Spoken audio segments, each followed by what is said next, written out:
Add कर देता.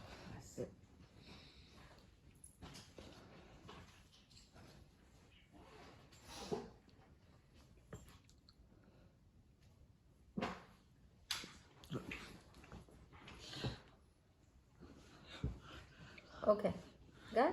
Okay, so then you have to, so that the Shivji was trying to teach a lesson to Crow, but what he taught was that, you guys think about that. We all think, right, as a human or as an animal, we think other people's life is better than ours, but that's not it. Our life is the best life that we got. Now, what can we make best out of it? That's on us. Good. He gave you everything that you need to be a best person, right? Okay. So we saw the power of Shiv Puja today, right?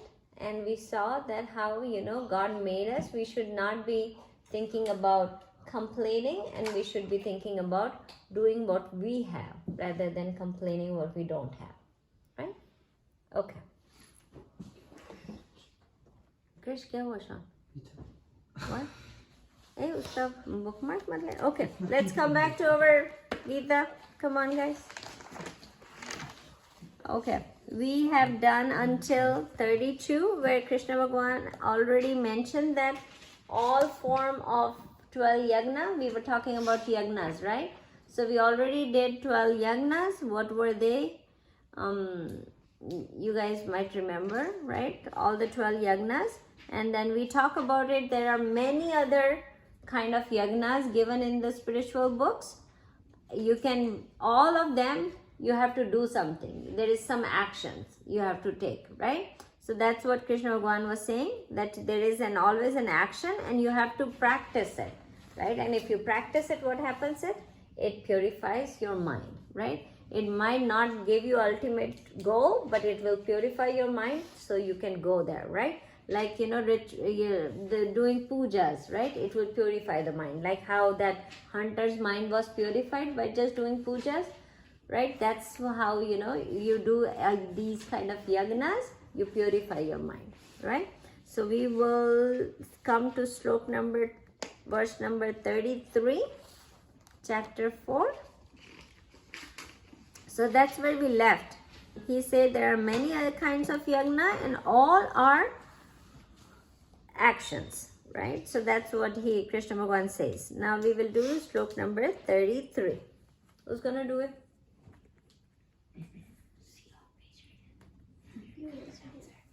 You can read now. Okay. This one looks Complicated. Okay. It is. Okay. Krish, tu pad, next tu padna. Krish, you read this one, and next one, Sean, you read it.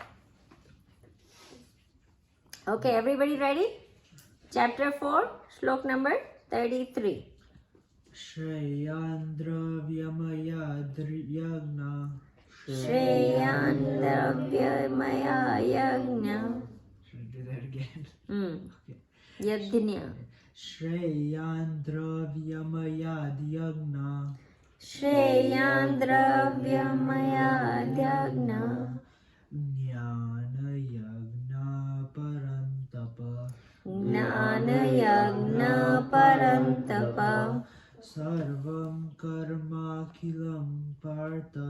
Sarvam Karma Khilam Partha. Jnane Parishamapyate. Jnane Parisamapyate. Together. Shreyandra Vyamayadhyagna. Jnana Yagna Parantapa. Sarvam Karma Khilam Partha. Jnane Parisamapyate.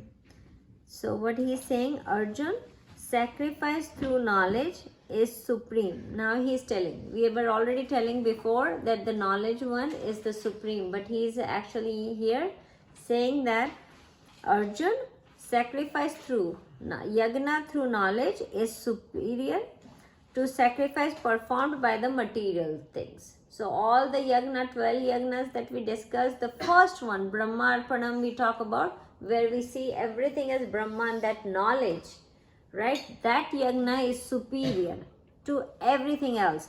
The other things that we talk about, like the senses, controlling your senses, that was one kind of yagna. Using your senses to offering it to God. Nanu, you need a pen to write? No. Here you go. He took my pen. So offering all the senses to God, that kind of yagna. Giving money to somebody, that kind of yagna. Fasting, that was another kind of yagna. Vows, taking silence, or not eating for a whole day, or doing certain kind. I will not do this. I will sleep at 10. I will wake up at 4:30. Those kind of yagnas. Above all those yagnas, those are good yagnas that purify the mind. But what is the most superior yagna? It's the knowledge yagna, right? So the knowledge, the sacrifice through knowledge is superior to sacrifice performed by material activity. For all actions without expectation culminate in knowledge, O son of Kunti. That was the the translation of this shloka. So what happened we don't know what we are and what the world is, then we will keep on doing the same thing again and again, and we will fall into the same thing. But when the knowledge comes, what happens is lower self to higher self. Mhm. Is that like the knowledge? Lower Yeah. self to higher self. Yeah. So knowledge will take you from lower self to higher self, right? So initially we are ignorant. Ignorance is there. Right? So we are ignorance. Ignorance leads to doing actions. Because we think that we are this body, mind and intellect. What's going to happen is we're going to keep doing actions. Right? And then the actions will have consequences. Right? So when we are ignorant, action will come, action will lead to consequences, right? When knowledge comes, then we realize that all these actions are not done by our real self, right? So then there is no action and there is no consequences, right? So we are above the consequences when with the knowledge comes, right? So the knowledge yagna is the highest one. That's what Krishna Bhagavan is trying to tell you here. So that Brahma, Param Brahma Havi that we talk about is the highest one. Now, so then we will say, okay, so why don't we just directly jump on the knowledge yagna? Why to do all these other things? We should not even worry about doing anything else, right? Why are we doing puja? Why are we doing vrats? Why are we doing this, waking up early morning, or why are we doing anything else, right? We should directly just get the knowledge and be done with it. But what happens is knowledge, your brain can get the knowledge, but the realization doesn't happen until your mind is purified, right? So for purification to reach to that, so that we can realize that knowledge, we can hold on to that knowledge, you have to do these all other yagnas, right? To reach to that knowledge yagna. You cannot go directly to it and be done with it, right? Then many people have very smart, they are very smart, their brains are very, their IQ level is very, very high. They can get this knowledge and they can be the most enlightened people ever. But that's not the case, right? Not all the knowledgeable, all the brainy people are enlightened people, right? So because of you cannot get this kind of knowledge with your IQ level, high IQ level. You cannot get this kind of knowledge. What's the guarantee to get this knowledge? Spiritual knowledge is not about you have to be very smart. What you have to be, you have to purify yourself. Your conditioning of the mind, that is that this is me, my mind, my body, my intellect is me. That condition, you have to remove that condition of mind, right? And then get to the point that my real self is consciousness. It's not mind, body and intellect, right? So when that knowledge comes, then only we can get above and beyond all the actions and consequences of the action, right? So that's what he was trying to tell you. Now let's move on to the next slok, verse 34. Nanu? Can I see Book? Krishna उसको देना बेटा book. Okay, you guys are verse 34. Can you guys open the book?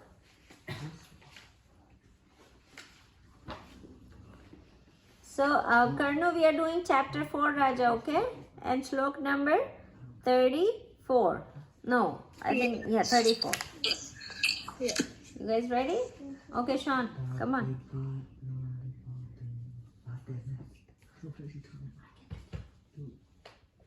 Yeah. Tadvidi pranipatena Tadvidhi pranipatena pariprashena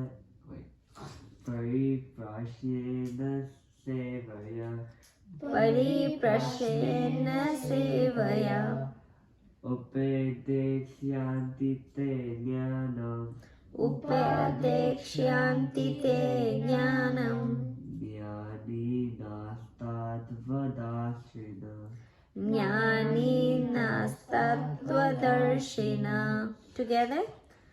Tadvidhi pranipatena pariprasnena sevaya upadekshyanti te jnanam jnaninastatvadarshyanam.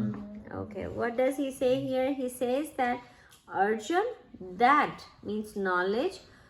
Through what you get the knowledge through, it says salutation, inquiry, and service. Salutation, inquiry, and service. The wise who are knower of the truth will instruct you to the wisdom. So now he's taking it like how should you get this knowledge, right? So he's now giving you a path of getting knowledge, right? So he said knowledge is the highest one. Highest yagna is knowledge, right? And we need it because to purify ourselves. No, we can only go there after purifying ourselves. So that's the highest one. Then he's saying how to get it. So he's saying 3 things we need to remember, right? So how do you get this knowledge?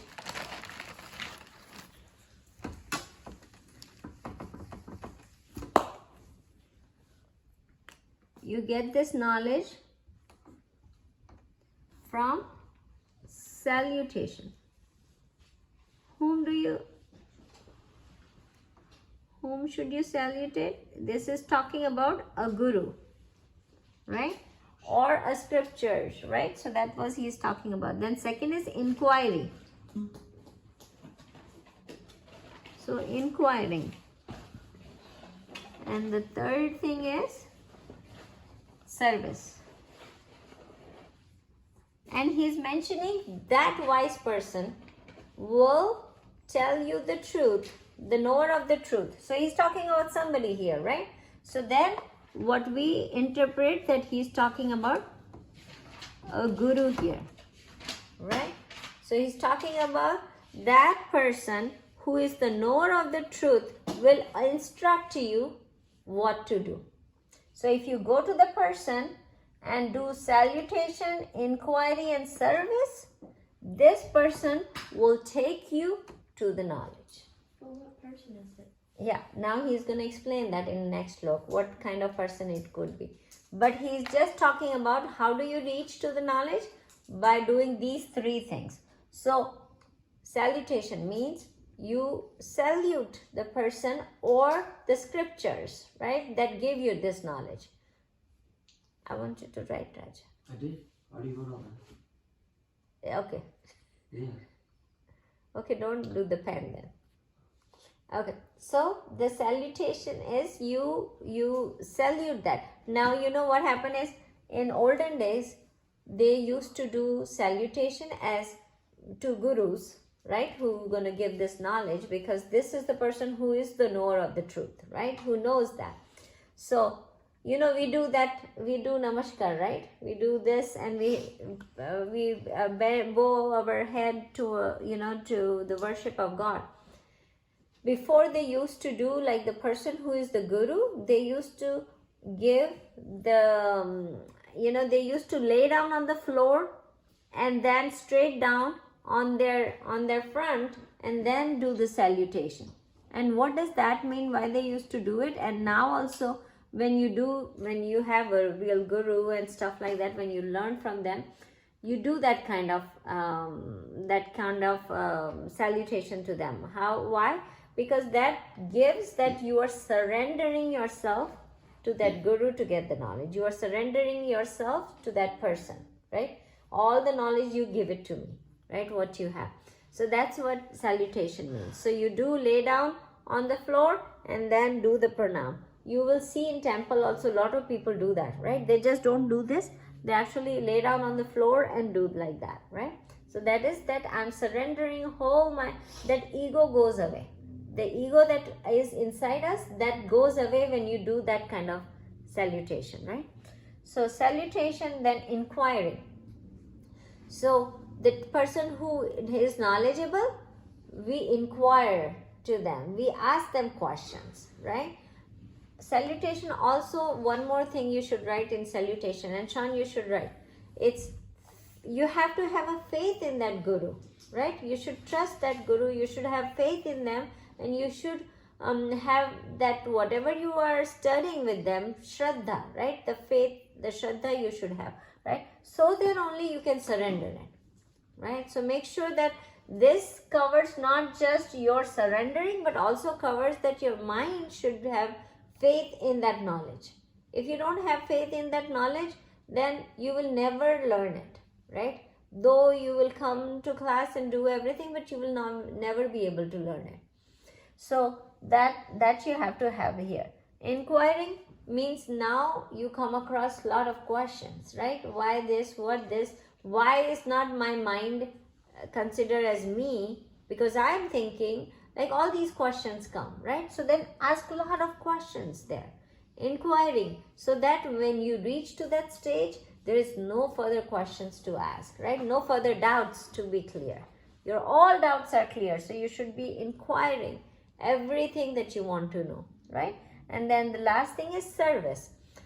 You know, in those days, a student used to stay in the guru's house, right? When they were like 7-8-year-old, all the kids used to go to Pathshala, which is like the guru's house, and they used to stay there till they are 16-17-year-old, and they used to come back. So they used to do service there. Like lower kind of services, you know, helping guru in everything, like, you know, doing the chores with them, helping them. Higher level of services, whatever guru tells you to do, that's what you do. Like if guru says do worship, then you worship. Guru says you need to go and do this mantra jap, then you do that mantra jap. So whatever guru wants you to do it for your salvation, for your enlightenment, they should be doing that service, and that is mentioned here in this shloka, right? So these are the 3 steps for you to get to the point where you can get all that knowledge, and then that knowledge will stay with you, right? So that's what it is. Now, in what kind of guru that has, and it's not in this shloka, but it is given in our Vedas. What kind of guru should be there? Guru should have 3 qualities, right? I actually mentioned that before too. Guru should be Kshotriya, he should be Akamata, he should have Akamata, and then the third one is Brahmanishta, right? So there should be 3 qualities in Guru. Wait. Kshotriya. Yeah. For higher service, like what would be an example again? Like, Yeah, if he gives you a mantra, so then you jap that mantra. If he tells you to worship at a particular time, if he tells you to meditate at a particular time, you do all that thing, right? So Guru should be Kshotriya. Kshotriya means knowledgeable about the scriptures. Whatever they are teaching you, they should be knowledgeable of it, right? So Kshotriya means knowledgeable about, or master, you can say master of scriptures or whatever they are teaching you. That should be Guru, right? A physics teacher, if it is not master in physics, then how will you learn, right? He doesn't know. What will he teach you, right? Same as in spirituality, if the teacher doesn't know the things, how can they teach you, right? So the first property of guru is that they should be Shrotriya, means knowledgeable master of the subject, what they are teaching, right? The next one is Akamata. Akamata means there should be no desire that they need to get something out of student, right? So the guru should not ask for anything that they want out of the student. No material, no desires, no material, like not asking for money, not asking for any material stuff. They should be happy in giving the knowledge to the student, right? So that's the second characteristic of guru. The third characteristic is Brahmanishta. Brahmanishta means the person should be dedicated for his own enlightenment, right? Like, so you can be How do you spell the last part? Brahmanishta. Nishta. Brahmanishta. So it could be like, they are, for spirituality, they are asking you that, hey, we are looking forward to go to the enlightenment, but the guru himself is or herself is not looking for enlightenment, then that's not the right guru, right? So the guru should be having these three properties. That's the guru, that's the knower of the truth, right? Krishna Bhagavan is talking about this, that the person who is knower of the truth will instruct you on this path.